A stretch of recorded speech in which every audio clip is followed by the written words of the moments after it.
Среда, 12 јуни, кратки вести во 12 часот. Порастот на дневните температури го зголеми бројот на повици во службата за итна медицинска помош во Охрид. Оттаму за Супер радио велат дека најчести се колапсите, претежно кај повозрасни лица кои веќе имаат некој хроничен проблем со здравието, а интервенирале и на случај на каснување од змија, сигнификантно за овој период. Во однос на екипираноста од брзата помош велат дека со истите екипи функционираат и во лето и во зима и вложуваат максимални напори да излезат во пресрет со кадар и опрема и навремено да интервенираат. После полни 15 години конечно потврдено присуството на балканскиот рис на Илинска Плакенска планина, информираат од Македонското еколошко друштво. Со ова се докажува значењето на овој биокоридор кој ги поврзува заштитените подрачја во Западна Македонија. Додаваат дека сесијата на фотозамки е реализирана преку соработка со планинарското друштво Бигла од Демир Хисар. Охридската оперска дива Миланка Новеска ја доби кралската стипендија за оваа година што ја доделува шведската кралица.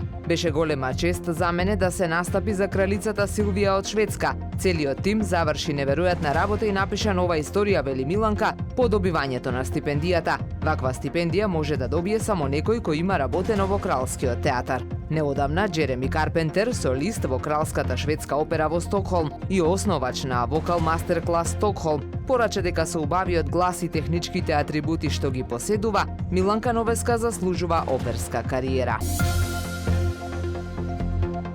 Времето денес сончево и многу топло со мала до умерена локална облачност, дува слаб до умерен југозападен ветер. УВ индексот е 9, максималната температура во Охрид до 31 степен. Повеќе информации на ohridpress.com.mk.